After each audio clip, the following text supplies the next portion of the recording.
여러분 안녕하세요. 지난 시간에 이어서 설계 제1장에 대해서 계속해서 살펴보도록 하겠습니다. 지난 시간에 이제 주역을 우리가 어떻게 공부를 해야 되느냐, 주역을 왜 공부를 해야 되느냐라는 것을 말씀을 드렸고, 더불어서 이제 주역의 저자가 누구냐, 성인이다라는 것까지 말씀을 드렸는데, 그래서 그러면 성인이라는 존재는 뭐냐? 그 거룩할 성자와 상대적인 개념이 바로 속인이다. 속될 속자를 쓴 속인이다. 또는 소인이라고 그러고 성인을 대인이라고도 그럽니다. 그러는데 도대체 그러면 그 주역을 지을 수 있는 지은 존재인 성인이 어떤 존재이냐? 그 말은요. 성인과 일상의 소인과 다른 성인이 어떤 존재이냐 하는 얘기와 똑같은 얘기입니다. 그래서 이제 그건 곧 우리가 성인이 주역을 지은 과정을 보면 성인이 어떤 존재인가 또는 대인이 어떤 존재인가라는 걸 파악할 수 있습니다. 자, 그래서 이 시간에는 이어서 그 성인이 어떤 존재인가를 주역의 제작 과정을 통해서, 즉 성인의 주역의 제작 과정을 통해서 살펴보도록 하겠습니다. 그 다음 문장이 그렇게 되어 있어요. 유찬의 신명이 생시 그랬습니다. 극할 유자, 극기 찬, 도울 찬자이기도 하고 참여할 찬자이기도 합니다. 찬의 신명, 도왔다는 얘기는요. 신명과 하나가 되었다 또는 신명의 세계에 통했다 그런 얘기입니다. 자, 그래야 그 다음에 뭘 할 수 있어요? 그 신명의 세계를 나타낸 역을 지음으로써 신명을 돕게 되는 겁니다. 자, 그래서 이제 성인의 성인다움은, 즉 소인과 다른 대인은 바로 뭐냐? 속인과 다른 거룩한 사람인 성인은 뭐냐? 우리가 그걸 이제 이해할 수 있는 개념이 바로 신명이라는 개념입니다. 귀신 신자와 밝을 명자입니다. 그러니까 이게 신령스러운 밝음이라는데, 밝을 명자는 1월로 되어 있잖아요. 해와 달. 해와 달이 번갈아 가면서 비춤으로써 뭐가 형성이 되죠? 시간이죠. 시간. 즉 밝음과 어둠을 통해서 시간의 세계가 형성되는데, 이게 지금 빛이잖아요. 빛. 그러니까 이게 현상적인 1월의 빛을 통해서 시간의 세계가 전개된다는 얘기를, 시간의 세계를 구획을 하잖아요. 이 사시라는 게 따로 있는 게 아니고 1년이라는 게 따로 있는 게 아니죠. 인간이 자연현상을 뭘로 해요? 바탕으로 해서 마디를 지어줌으로써 1년이라는 게 생기는 거죠. 그러니까 사람이 스스로 자연과 관계를 어떻게, 자연을 통해서 마디를 짓느냐에 따라서 시간의 길이가 달라져요. 그러니까 지구에서 태양과 달을 중심으로 해서 1월을 중심으로 해서 1년이라는 시간의 단위를 만들어서 사는 것일 뿐이지, 다른 세상에 간다면 그 기준점이 다르면 당연히 시간이 다릅니다. 그러니까 여러분 장자의 재물론이나 이런 데 보면은 시간 얘기 많이 했잖아요. 8천년을, 지구에서 8천년을 한 계절로 하는 시간의 단위가 있을 수가 있죠. 그러니까 훨씬 더 길다 그런 얘기죠. 불경에도 그런 얘기가 많이 있고 그렇죠. 그러니까 이 천상의 세계라고 얘기하는데, 이 시간의 길이가 다른 세상에서 보면 이 인간의 그 100년살이는 눈깜박을 사이다 그런 얘기죠. 그러면 100년을 넘어버린 1000년이나 만년이 단위로 한다면, 지구의 그 시간 길이에서 본다면 눈깜박을 사이죠. 인간 한번 태어났다 죽는 것. 이게 시간이 그러니까 상대적이에요. 이미 그런 얘기를 했죠. 시간은 고정돼 있지 않다는 거. 그러니까 내가 아름다운 일과 아름다운 사람과 만나고 행복한 시간은 빨리 가는 것 같고, 내가 싫은 사람과 만나고 하기 싫은 일을 하는 시간이 긴 것처럼 느껴지는 것과 똑같아요. 그걸 과학적으로 이제 이론 체계에서 나타내면 그게 이제, 제가 잘은 모르지만 상식적으로 이해한 바로 상대성 이론이라고 그러잖아요. 예. 그러니까 우리가 그런 점들을 생각을 해보면 이게 과학과도 연결시키고 종교와도 연결시켜서 얼마든지 사고할 수 있는 이게 이제 실마리가 됩니다. 자, 어쨌든 그래서 신명이라고 그러는데 신이 명지라고 그러기도 하고 또는 신명한 덕이라고도 하고 이 귀신자 하나만 써서 그냥 신이라고 얘기를 해요. 자, 그러면 이제 밝을 명자를 붙일 때는 인간의 본성 가운데에서 지혜를 상징해요. 지혜. 지식이 아닌 지혜. 수많은 지식을 생산하는 근원으로서의 지식이다. 근원이다 그렇게 얘기할 수 있죠. 그러니까 지식의 근원은 사실은 성품인데 즉 인간으로 이해를 하면 몸도 아니고 마음도 아니면서 몸과 마음을 통해서 다양한 현상으로 나타나는 마음의 여러 작용들 사고하고 분석하고 인지하고 의지작용을 하고 하는 그런 것들과 그것이 이제 마음을 통해서 감정과 연결이 되고 그러면서 말도 하고 행동하고 그러잖아요. 이처럼 매 순간순간 다양하고 새롭게 드러나는 몸과 마음을 통해서 드러나기 이전의 근원을 뭐라고 그러느냐? 신명이라고 그럽니다. 그러니까 그게 이제 여러 가지 개념으로 표현하는데 성품 성자를 써서 성이라고 그러고 여기다 사람을 붙이면 인성이라고 얘기하고 본래부터 내가 갖고 있다 그래 근본본자를 쓰면 본성이라고 그럽니다.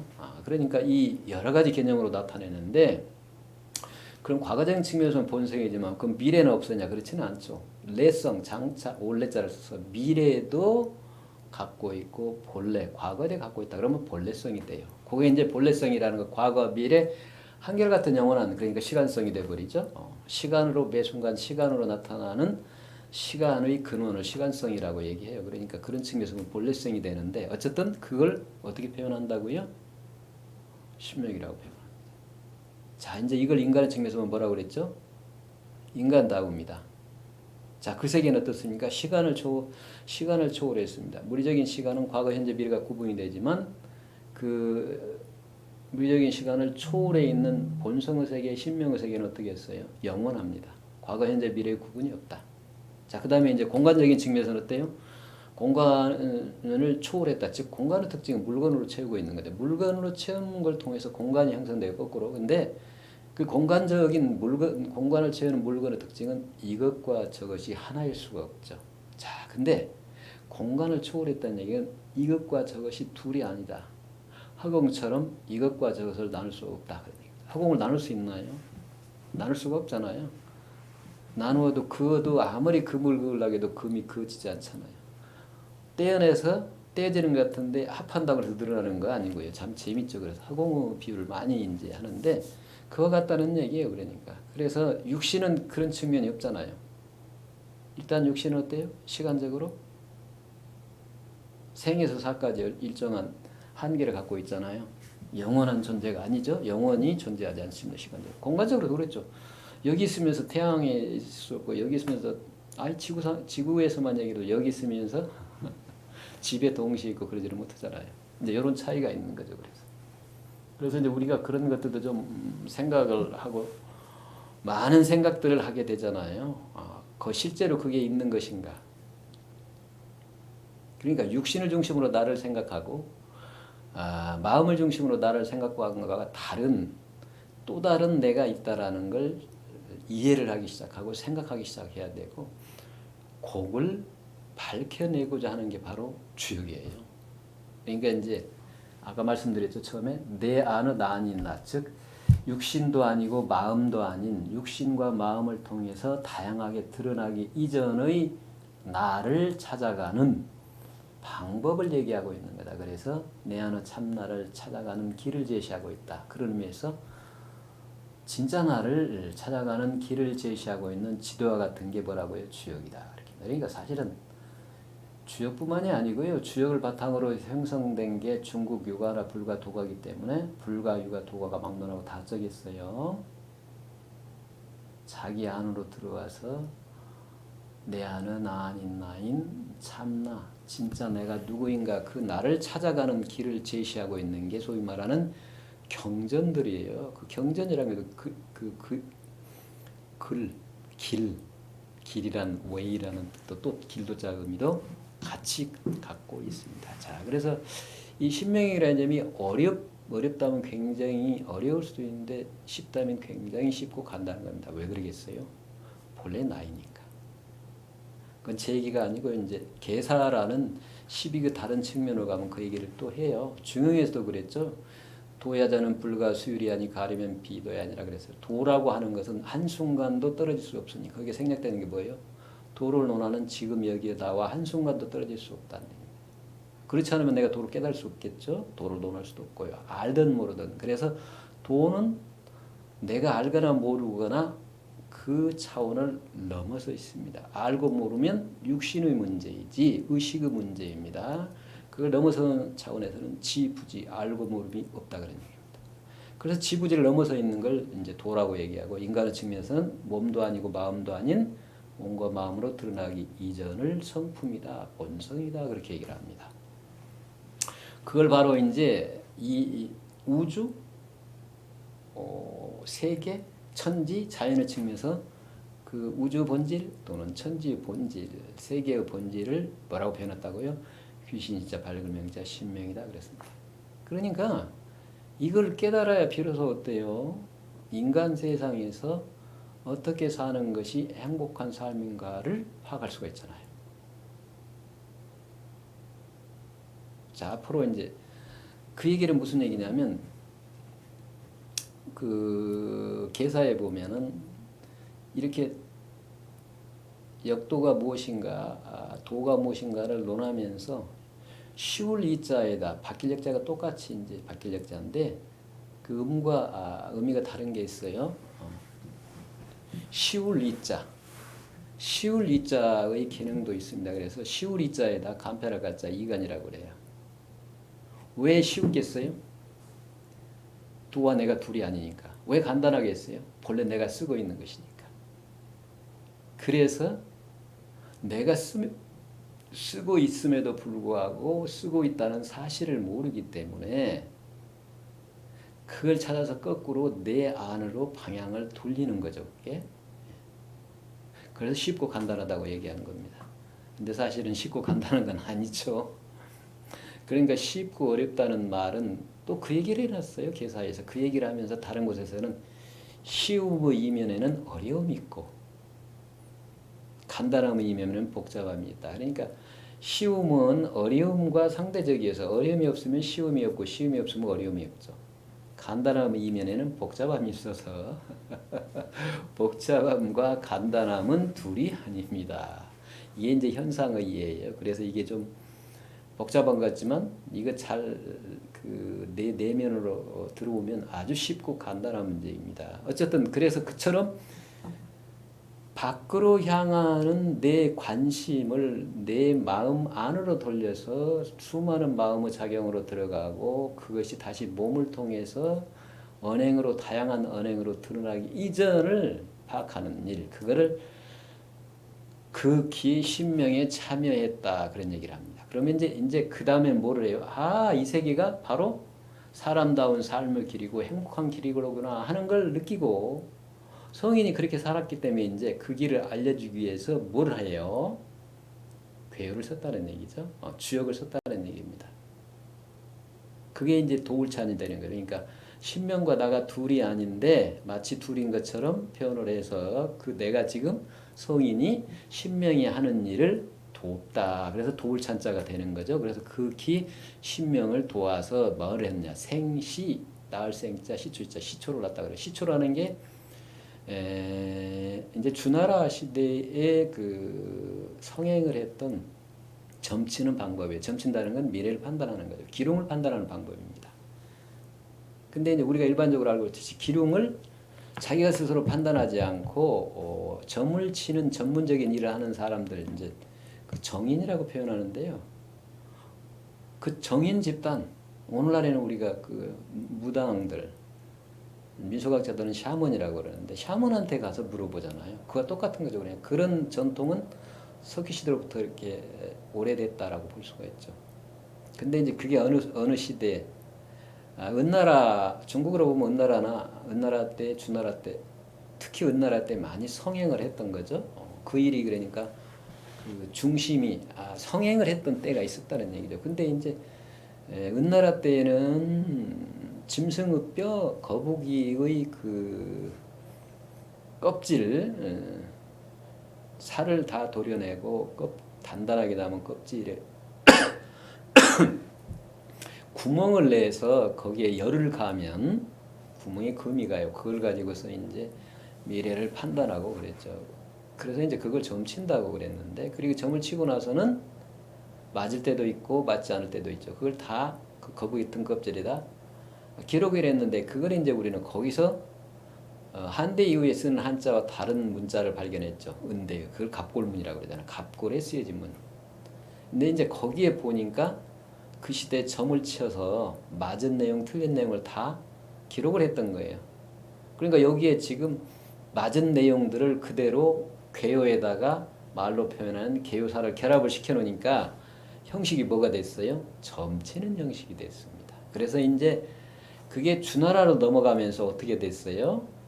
거북이로 점치는 게 아니고 시초는 풀이에요. 풀 50개를 가지고서 말르면 이제 대처럼 그렇게 50개가 되는데, 요즘에 이제 그 이후에는 시초 그 풀을 말리는 게 아니고 대나무. 요즘엔 그러잖아요. 대나무를 50개를 꺾어 가지고 그놈을 가지고 이렇게 나누어서 점을 치죠. 그래서 이제 시라고 그래요. 근데 그 시초점을 치는 원리를 상징적으로 표현했는데, 그 원리가 어떻게 되어 있냐 보면 뭐로 되어 있어요, 이게?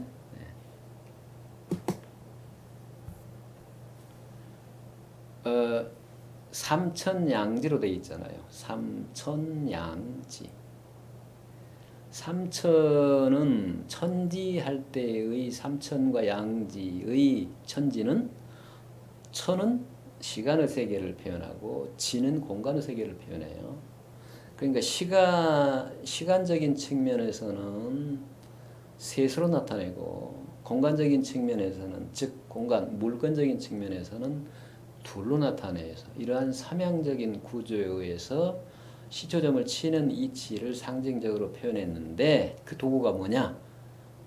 의수, 의지할 의자, 수수자니까 수를 통해서 표현했다 그 말입니다. 그게 이제 후대의 그 주요 그 계사를 보면 이 수가 1에서부터 10까지의 이 수예요. 그걸 이제 천지수라고 표현해요. 여기서 보듯이 천지수라고 그럽니다. 그래서 이때의 천지수는 달라요. 이게 삼천양지 개념과 다릅니다.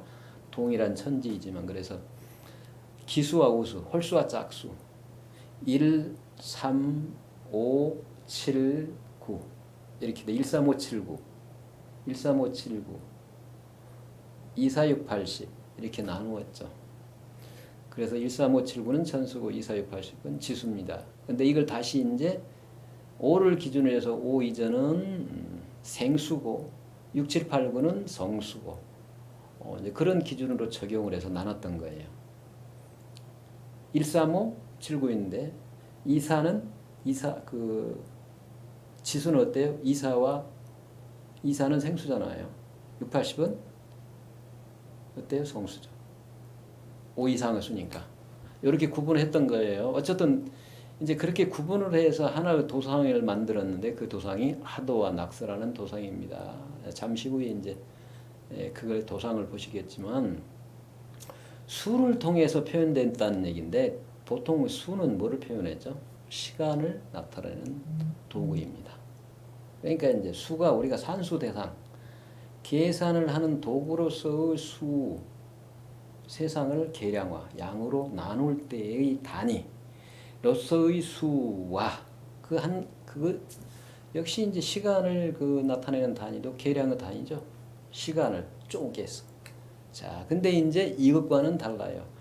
그 시간으로 쪼개서 나타나기 이전의 시간의 근원인 시간성, 그걸 이제 공간적인 측면에서 볼 거라면 천도라고 그러는데, 그 천도를 상징적으로 나타내는 도구로서의 하도와 낙서라는 겁니다. 그리고 그게 수예요. 그러니까.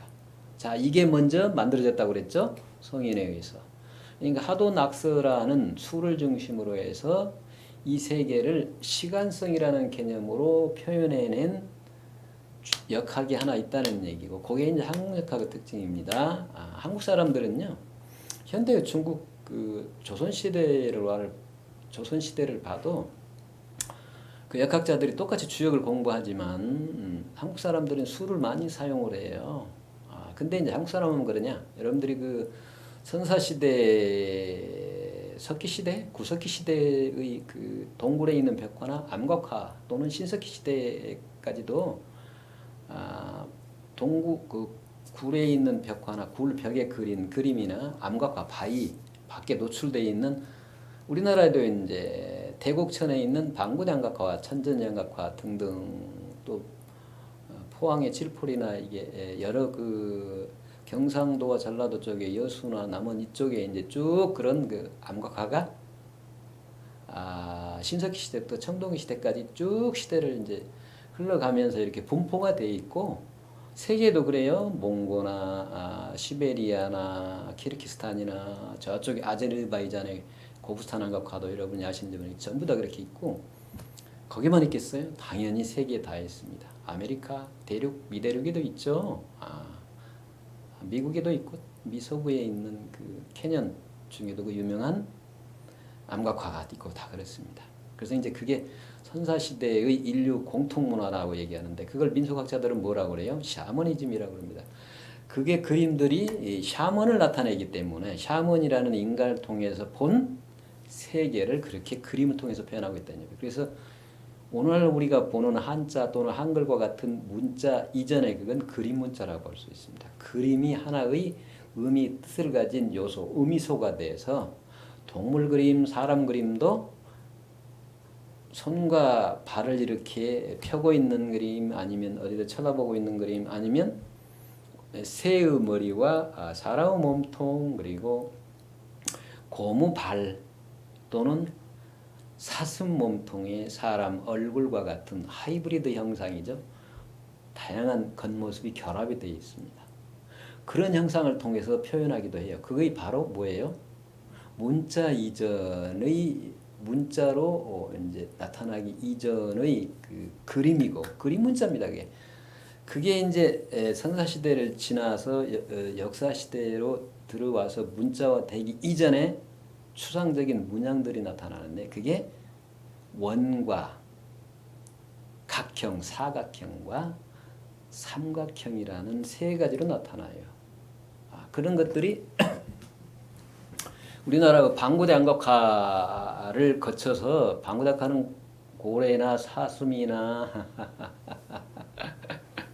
멧돼지, 호랑이와 같은 철저한 그림만 그려져 있는데 천전양각화라고 하면은 천전양각화에서는 그런 그림과 더불어 추상적인 이제 도형이 나타나기 시작합니다.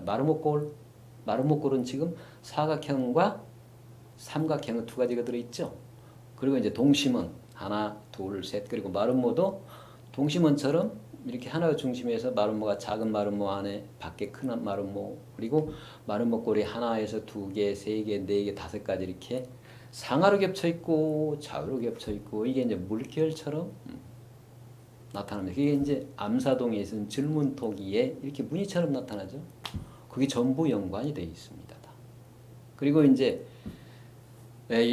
그 고조선 문명의 연원인 요하 문명을 보면 요하 문명에서 그 요하 문명의 특징을 가장 잘 파악할 수 있는 게 홍산 문화인데 홍산 문화에서 뭐가 많이 나타나냐면 옥기가 나타나요. 근데 그 옥기가 구체적인 뭐 매미의 모습이나 사람의 몸통, 토르소나 이런 걸 많은 걸 이제 표현하고 있으면서 또 하나 머리가 뭐냐면 동시에 아까 얘기했죠. 그림 문자와 같이 옥으로 그렇게 만드는 동시에 어때요? 추상적인 원방각을 또 씁니다. 그래서 하나의 원, 하나의 그 사각형, 하나의 삼각형 그 양자를 결합하죠. 원방, 각방, 각원 이렇게 되겠죠. 요걸 결합시켜 놓은 게 네 가지고 원방각이 세 가지고 일곱 가지잖아요. 거기에 이제 원방각을 세 개를 다 결합을 시켰습니다. 그래서 원방각을 상하로 결합을 시켜 놓은 거다고요. 원방각을 상하로 결합시켜 놓으니까 그게 하나의 원이 돼 버려요. 큰 원. 그래서 원 세 개를 나란히 세로가 아닌 가로로 결합을 시켜 놓은 게 있습니다. 9가지가 있어요. 재밌습니다. 이게 그러니까. 이렇게 추상화를 거친 다음에 천전양각과로 돌아가면 그게 바로 뭐가 돼요? 이제 청동기 시대로 가면서 문자가 됩니다. 그래서 그 신라 시대에 그곳을 방문했던 사람들이 한자를 통해서 기록한 게 나와요. 거기까지. 그러니까 선사 시대부터 청동 시대에 철기 시대까지 쭉 그게 나타나고 있습니다. 그게 이제 일공통 문화죠. 그러니까 아까 말씀드렸듯이 이제 그러한 암각화에 공통적으로 나오는 게 샤먼이라는 사람이에요. 암각화를 그린 대상이라고 볼 수 있죠. 여러 가지 주장들을 학자들에 따라서 달리 하는데 이제 제 입장에서 보면 샤먼을 통해서 샤먼이 살아가는 세계관, 가치관, 인간관, 그러니까 샤먼이 본 세계라고 표현하는데 그건 샤먼이 눈을 통해서 본 세계가 아니고요. 그 샤먼이라는 존재는 본래 각자입니다. 깨달은 존재, 즉 시간과 공간을 초월해 있는 존재예요. 자, 여기서 보면 뭐가 생각나요? 유찬의 신명이 생시할 때의 신명을 깨달은 존재입니다. 그래서 그 신명을 깨달은 존재는 어떠냐? 우리가요,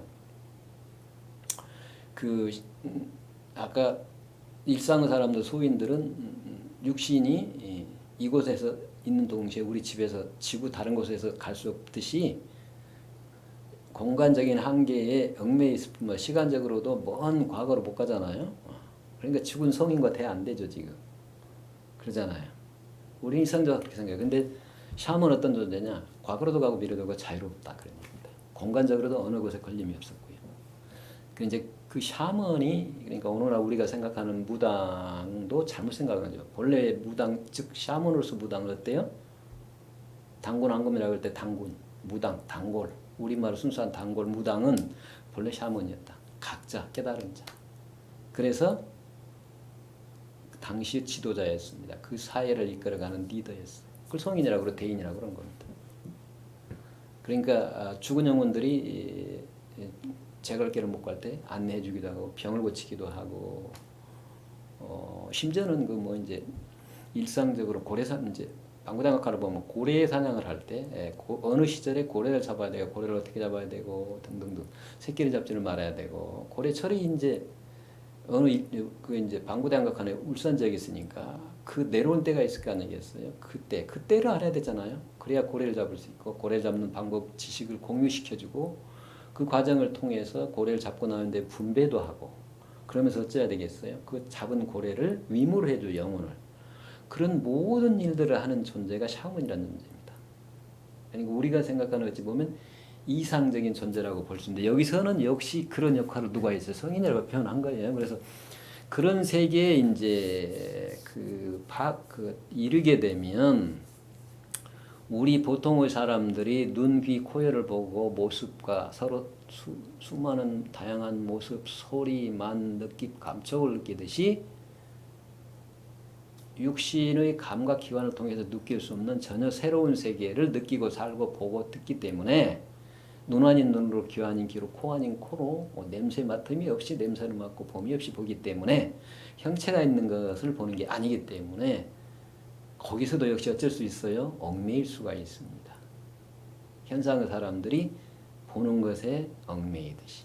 그래서 이제 이것마저도 넘어서야 된다라는 문제가 나옵니다. 그러니까 여러분들 조금 수도를 했니, 돌을 닦았니, 뭐를 했니 한 사람들 보면 이상한 소리들을 많이 하고 뭐가 보이니, 과거 귀신을 봤니, 과거 죽은 사람을 봤느냐, 어디 세계를 갔니 그러거든요.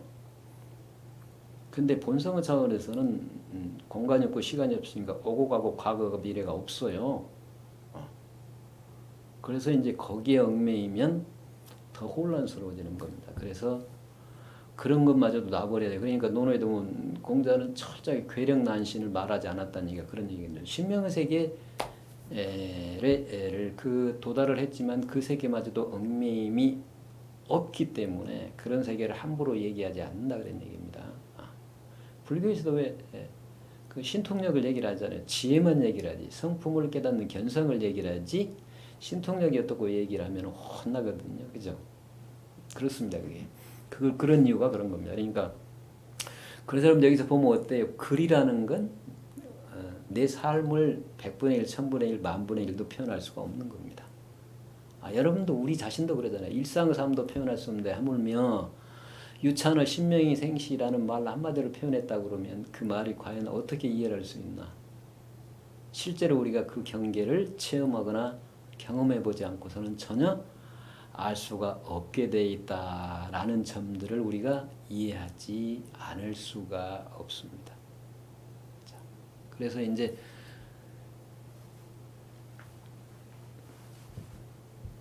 그런 점들을 우리가 깊이 생각을 해야 됩니다. 그러니까 예수나 부처님이나 이런 분들, 인류 스승이라는 분들이 그 소위 말하는 도통했다고 득도했다고 그럴 때 예수님도 어쨌어요. 40일 동안 아무것도 먹지 않고 그 사막에서 생사를 한번 고통을 겪잖아요. 그러니까 육신이 나라는 생각을 버리는 것은요. 육신으로 내가 죽는 거예요. 자아가 죽는 거고 새로운 나. 육신으로서 내가 없는 새로운 나. 그걸 이제 불교에서는 무아라고 합니다. 내가 없다는 얘기가 아니고 자아가 없다는 얘기는 자아가 죽은 이후에 새로운 나라는 얘기예요. 그걸 참나라고 해요. 그러니까 자아의 상대적인 개념으로 참나라고 그러지 참나라는 어떤 것이 있는 것은 아니죠. 그렇습니다. 그래서 그러한 본래의 나를 찾는 과정에서 샤먼도 그랬어요. 동굴에서 먹지 않고 밖에 나가서 일상의 삶을 살지 않으면서 일정한 기간 동안에 죽는 과정을 거쳐요. 그러니까 과거 나를 완전히 해체시켜버리는 과정을 거칩니다. 그래서 오늘날에는 그걸 뭐라고 그래요? 종교나 철학이나 뭐 불가든 도가든 유가든 힌두교든 바라민든 뭐든 거기서 다 수도라고 표현하는 이유가 바로 자아의 해체 과정입니다.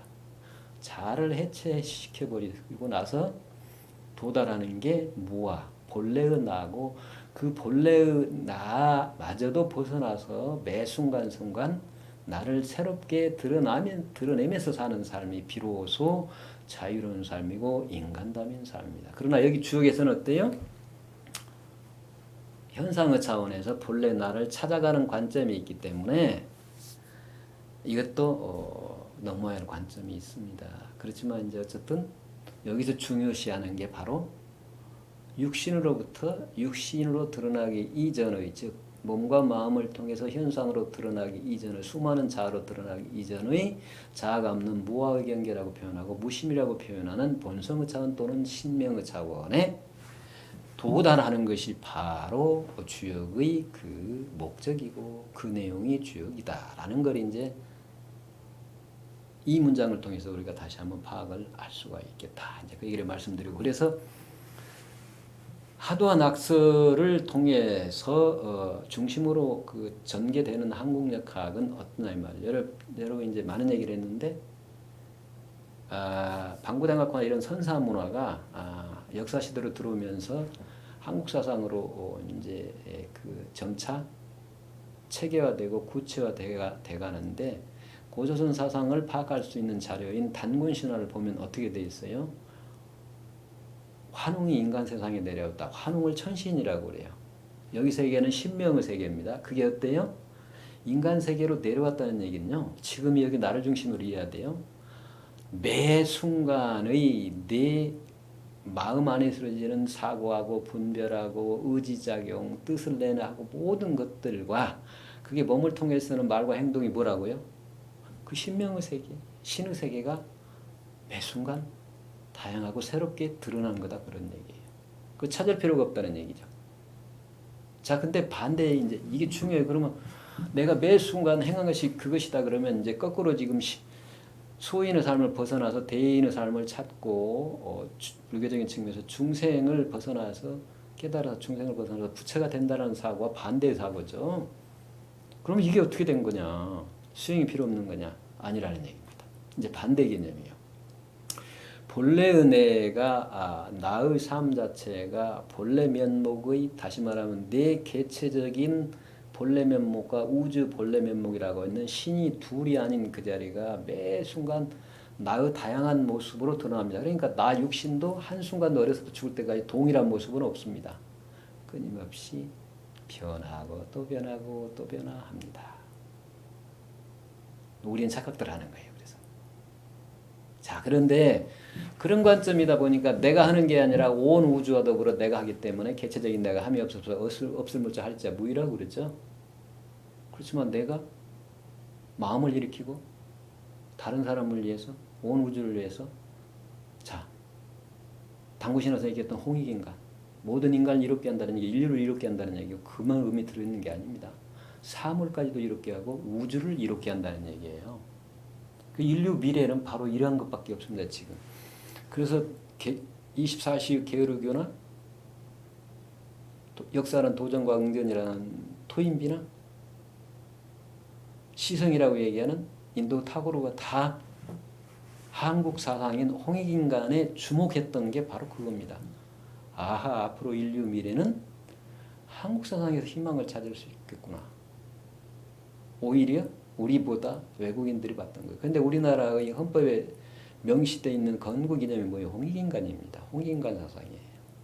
그러니까 오늘날 우리가 주역을 보지만 주역의 연원으로서 주역 이전의 주역으로, 즉 주역의 괴어로 드러나기 이전의 사상이 바로 한국 사상의 전통인 그대로 이어져 오는 한국불교, 한국역학이다 그런 얘기입니다. 그래서 당고신화에도 그렇게 표현이 되어 있죠. 그러니까 그러면 매 현상으로 나타나는 다양한 모습을 어떻게 표현했어요? 당고신화에서 웅어로 표현합니다. 웅어. 근데 웅어가 어때요? 다시 사람이 되기를 원했잖아요. 그래서 사람이 되고 그 다음에 뭐를 했죠? 환웅과 결혼했죠. 환웅으로 돌아간 거예요. 그 말이 전부 상징이에요. 매 순간에 나타나는 말과 행동은 결국은 어디로 돌아가요? 환웅이라는 신성, 온 우주 그 자리로 돌아가기 때문에 어때요? 나타나도 나타남이 없다 그런 얘기입니다. 그래서 무이유이요. 모든 것이 함이 없이 한다는 얘기입니다.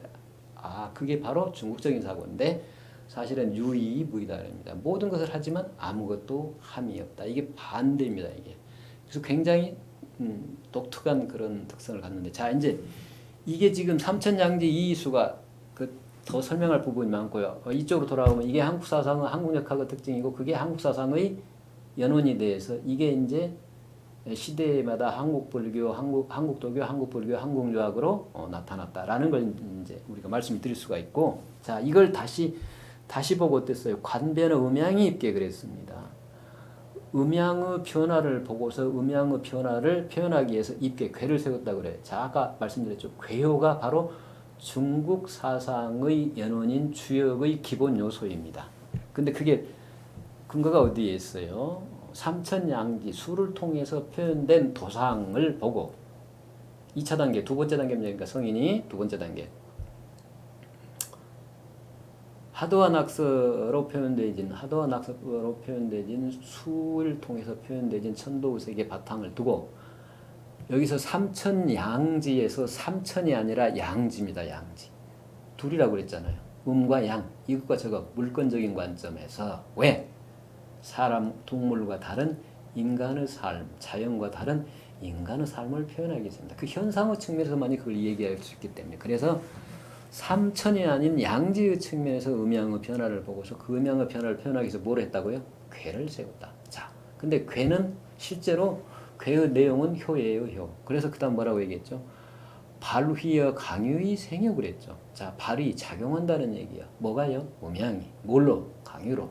전부 그러니까 음양이 강유로 나타난다. 그래서 그 강유로 나타나는 작용을 표현하기 위해서 뭐를 만들었다고요? 생효. 효를 낳았다고 얘기를 하지만 실제로는 어때요?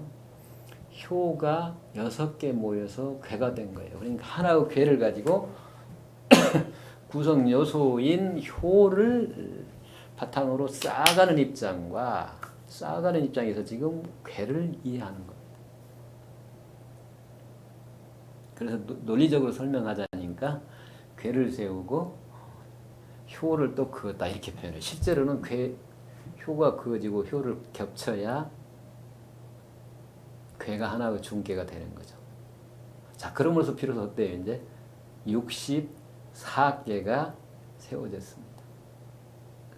이제 이 얘기는 비로소 하도와 낙서를 비롯해서 수를 통해서 표현된 역도를 바탕으로 해서 괴어로 표현되진 역도를 괴어로 표현한, 즉 인도로 표현한 주역이 형성되었다 그런 얘기입니다. 요거 잘 이해를 하시면 이미 주역에서도 중국 사상과 중국 역학과 한국 역학이 전혀 다름을 표현하고 있어요. 이미 우리는 거꾸로 알고 있죠. 현상적인 측면에서도 그렇지가 않은데 그냥 역학하면 주역일 뿐이지 한국 역학이라는 걸 전혀 그 염두에 두지 않고 깊이 생각을 하지 않기 때문에 그래요. 물론 이제 여러 가지 원인이 있었겠죠. 그 정역이란 책이 19세기에 나타났고 일제의 그 식민지 통치를 겪으면서 조선 시대 이후에 성리학적인 중국적인 사유에 이제 젖어 있던 걸 시대를 지나면서 그 일제의 식민지 통치를 받았을 뿐만이 아니라 그 과정에서 고조선에 대한 정립이 역사 정립이 안 됐죠. 한동안 단절됐잖아요. 일제가 식민지 통치를 정당하기 위해서는요. 땅을 뺏은 다음에 뭐를 해야 돼요? 정신 어를 없애야 됩니다. 어를 없애야 하면 뭐래요? 문자 글을 없애야 되고 글을 통해서 표현되진 역사와 사상을 오염시켜야 됩니다. 그런 작업들을 했던 거예요. 그래서 역사서를 삼국사기나 뭐 이런 것들을 삼국유사는 그냥 신화다 역사서 아니다로 얘기하고 삼국사기도 이걸 해방을 하려고 그랬고 사상서도 다 어때요? 부정을 해버렸고 그랬죠?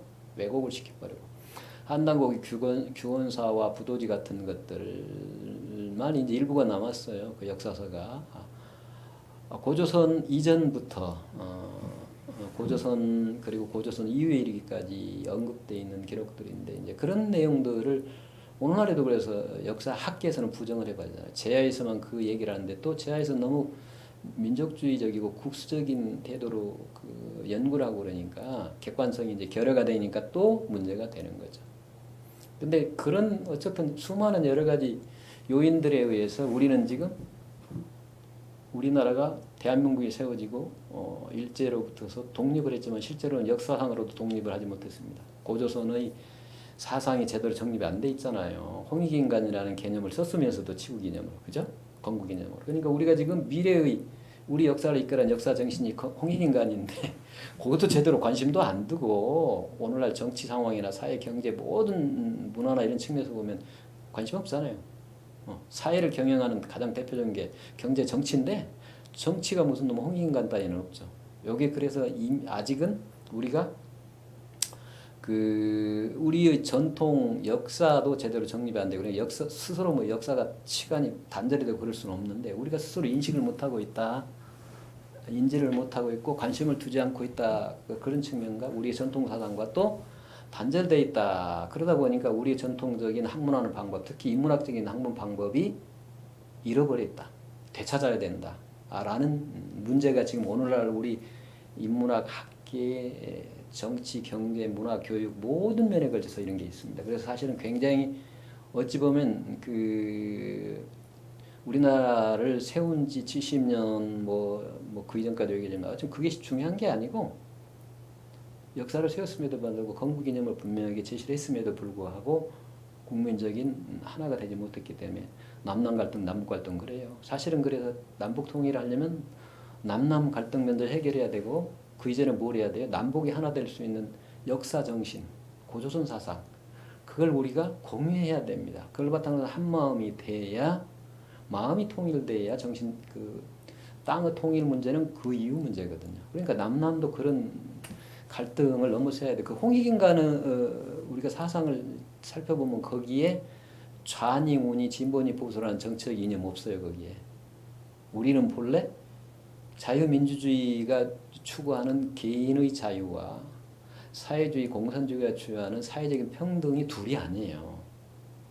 본래부터 그걸 둘로 나눠보는 그런 세계관, 그런 사상은 홍익인간의 사상, 고조선 사상에는 본래 없습니다. 그래서 오늘날 우리가 역학을 연구를 하고 그 역학을 이제 고조선 사상 연원에서 고조선 사상을 연구를 하다 보면 우리의 전통 사상과 만나게 되고 결국은 그 연원인 선사 문화로 선사 문명으로 하게 되면 이 인류 전체가 하나의 문명, 공통 문명 속에서 역사 시대로 오면서 점차 민족과 국가의 측면에서 다양하게 발전시키면서 살아왔다는 걸 알 수가 있습니다. 그러니까 그런 점들을 우리가 그 파악을 하고 공유해야 일단 우리나라가 하나가 될 수가 있습니다. 그렇지 않으면요, 여러분들이 그 IMF 때 금목이나 등등을 비롯해서 어떤 국가적인 어려움이 있을 때 마음이 하나가 돼서 우리는 다른 나라보다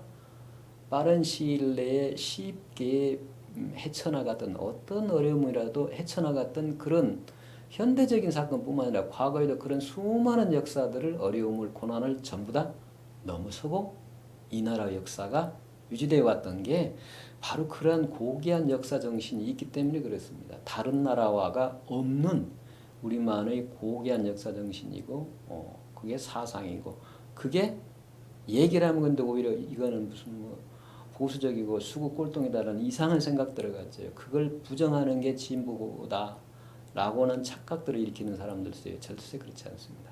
오히려 그게 바로 가장 우리다운 것이 바로 세계적인 것이죠. 그렇죠? 그렇잖아요.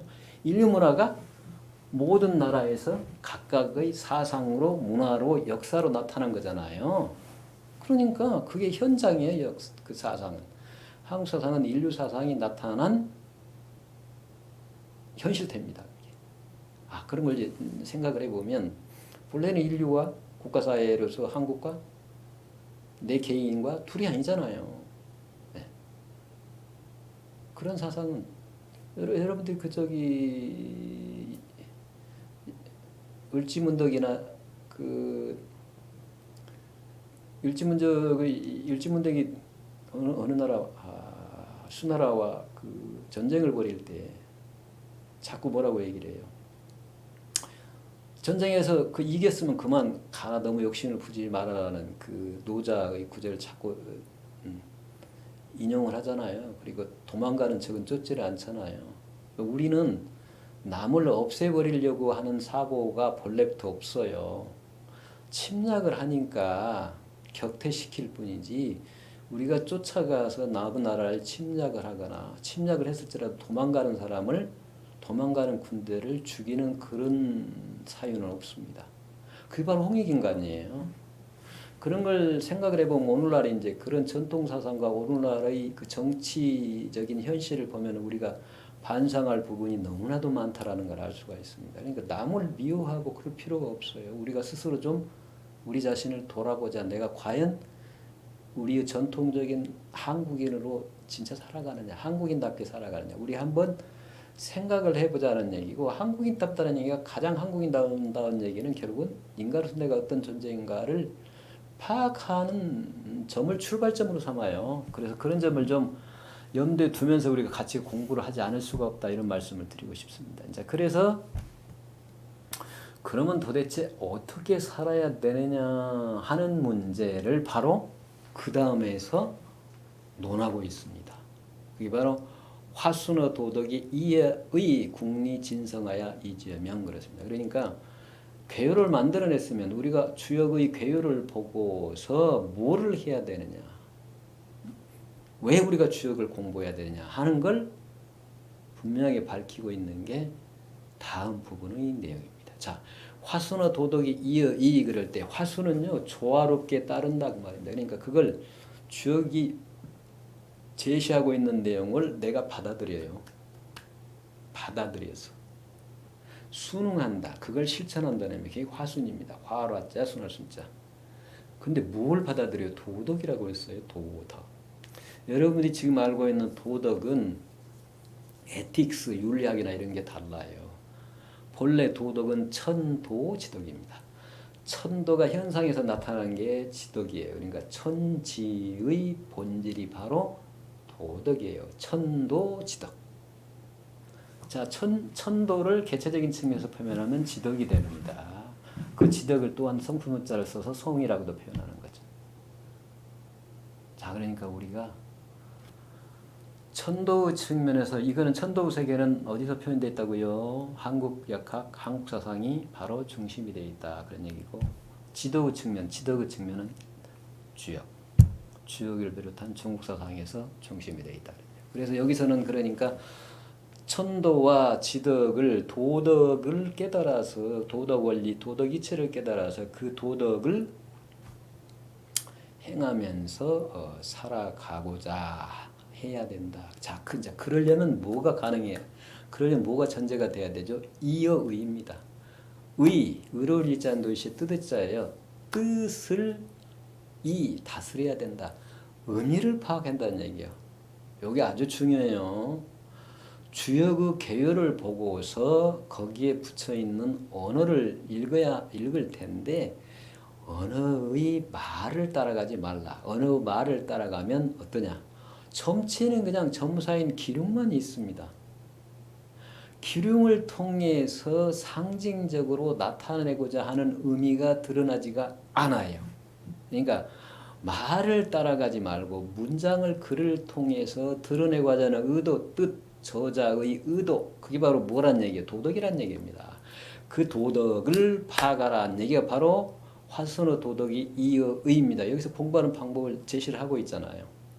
근데 오늘날 대부분의 사람들이 주역이 쓰여진 이후에 주역 그 글을 의리적으로 즉 의미를 파악한다고 그러면서도 그 제대로 그걸 파악하지 못했을 뿐만 아니라 파악을 해서도 그걸 현실에서 실천을 하지 못하기 때문에 주역의 64개 전체 내용을 일관되는 하나의 이치를 제시를 하고 그걸 바탕으로 해서 주역을 현대맞게 재해석하는 작업들이 제대로 이루어지지 못했던 겁니다.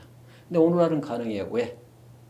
과거 우리 선현들이 수없이 많은 시행착오를 겪으면서 이렇게도 찔러보고 저렇게도 찔러보고 수많은 연구 성과를 나타냈고 생을 바쳐서 그러한 수많은 연구 결과들을 오늘날 우리는 종합을 해서 볼 수가 있기 때문에 비로소 그런 얘기가 가능한 겁니다. 그러니까 오늘날 이런 얘기를 하는 건 제 입을 통해서 우리가 같이 이렇게 공유를 할 수 있습니다만 실제로는 이 육신을 가진 저로서 제가 얘기한 게 아니라 지금 여기 저를 통해서 과거 수많은 분들의 일생을 통해서 이루어졌던 성과들이 표현돼서 나타날 뿐이에요. 그렇잖아요. 그러면 저만 그러냐? 안 그렇다는 얘기예요. 개체적인 모든 분들의 삶이 개체적인 육신이 움직이는 게 아니라 온 우주가 하나가 되어 매 순간 때와 장소에 따라서 다양한 말과 행동으로 나타남으로써 서로가 서로를 새롭게 해주고 서로가 서로를 가르치고 서로가 서로를 다양하게 해주고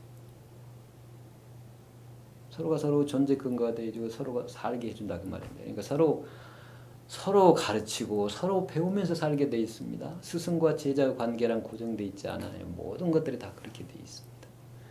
자, 그래서 이제 화순어 도덕 이해라고 그러는데 그 화순어 도덕 이해가 도와 덕은 전체적인 측면에서 얘기하는 거라면 이 도와 덕을 또 현상 측면에서 얘기 뭐라 하냐면 도화기라고 해요. 그릇 기자로 표현하기도 합니다.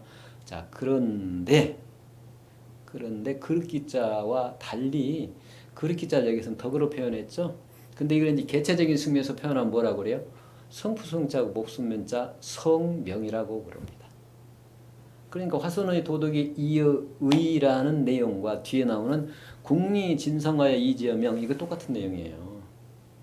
화선의 도덕이 이어의를 성명을 중심으로 해서 국리 진성 지명 그렇게 얘기했어요. 그러면 이제 왜 이게 반복적으로 얘기를 했는가? 우리가 생각해야 할 부분이 그건데 자, 그 부분은 다음 시간을 통해서 다시 말씀드리도록 하겠습니다. 자, 설계 제1장에 대한 2시간째인데 두 번째 시간 오늘 고생 많았습니다. 수고하셨습니다.